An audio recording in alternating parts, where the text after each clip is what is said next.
let me say that in the community focus groups, here was the issue you guys related to stuff that I heard in the number. One, where's the housing going to come from? Recognizing that we have the urban growth boundary and that there's limited opportunities. And two, that the new development tended to be akin to condominiums. And how do we make that cultural shift for folks who are thinking single-family models, but the cost to build those as well as the availability of those is limited as compared to condominiums.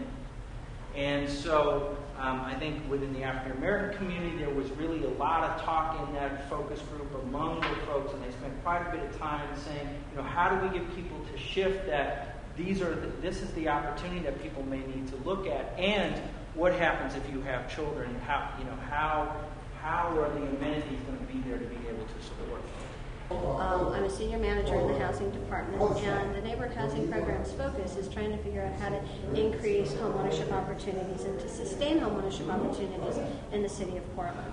And as a result, there now in today's market, there's an inequity where the homeownership opportunities that were provided in the past have provided phenomenal wealth creation opportunities for those people that were able to step into it, and it has created intergenerational wealth transfer. So, my father was a homeowner, created equity, transferred it on to me, and many of the communities of color haven't seen that same opportunity in a historic perspective. So that's part of the reason why you see the gap now, is that the assets are just not there. There's also an income disparity. The communities of color historically, and even in today's market, are earning less than most of the majority communities as well. As an organization specifically, we've increased the amount of funding that we put into homeownership. Over the last year, our Board of Commissioners has allocated approximately $2.9 million to help provide down payment assistance to first-time home buyers. Affordability and wealth creation had four basic questions that was looking at recognizing that Operation Home stands for home ownership and minority equity. One of the issues was how do we create wealth through home ownership, and what are we trying to create? So that was one of the questions. The second question is, what's the desired public investment in home ownership? Recognizing that there are differing models or different ways in which people can get into home ownership.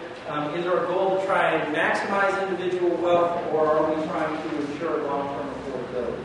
The third area was how do we access wealth once it's created, and the need to sell the asset, and finally, what income and employment strategies can be employed. So those were the four basic questions that the Affordability and Wealth Creation Committee was tasked with.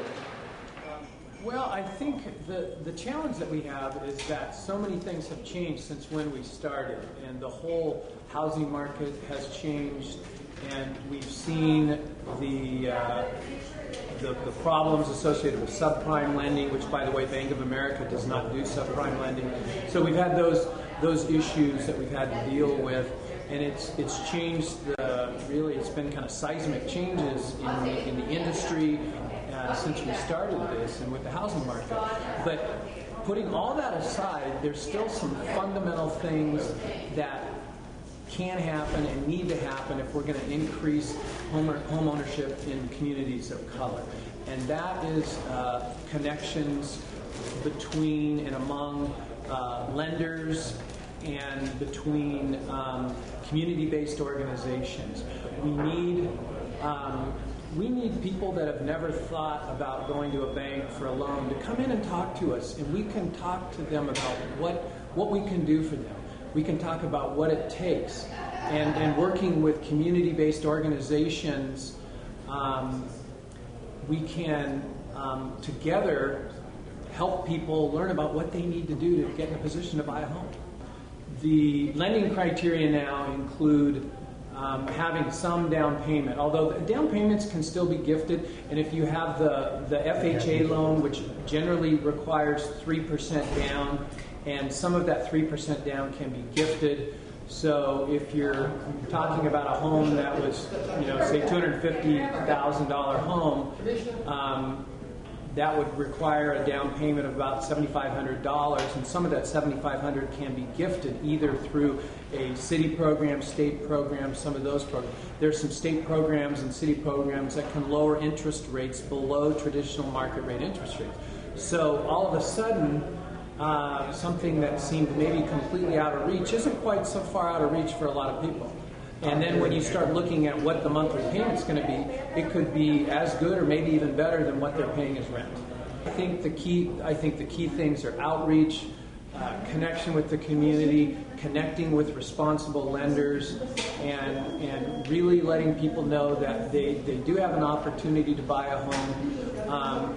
But the days of having no down payment and just walking in and getting a loan for 100%, or in some cases more than 100% of loan to value on a home, those days are gone, and that's a good thing. Really pleased with some of the progress we've been making with the Portland Public Schools to look at how to utilize some of their existing sites to really create, again, family housing around schools, which we're looking at specific neighborhoods where the focus is clearly going to be on minorities. So, as a result of the subprime market crisis, credit requirements are perhaps necessarily stricter and also adversely impact the work we're doing here. First, I'd like to hear from the committee, in particular from our lending partners, about the impact of the situation within the industry and for people of color. Second, given these conditions, what considerations might be incorporated into the final plan? Also ask Art to make time on our agenda today so we can have this discussion and give some direction to staff as they complete the final plan. So thank you all for your commitment. Without further ado, I'd like to turn it over to Commissioner Fish.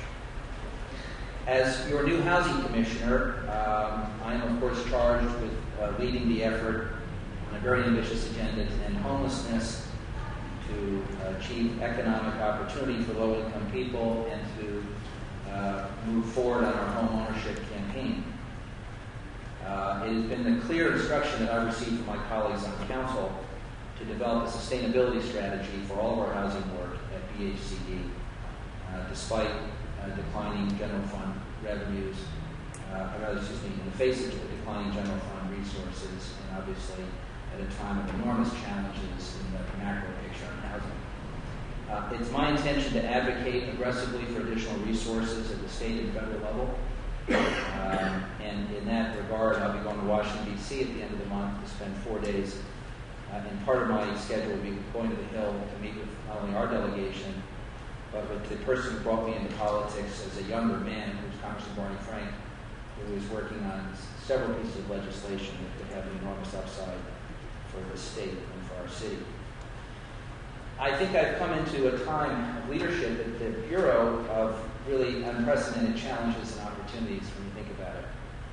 The PDC reorganization, the Clegg study, an exceptionally tight rental market and its impact on both low-income people and folks with Section 8 vouchers, severe macro problems with our credit crunch, and on and on and on. It's a period of unprecedented challenge. So in that regard, I pledge to you to be accountable for the city's commitment to closing the home ownership gap for people of color and to work with you to meet our very ambitious goals and targets.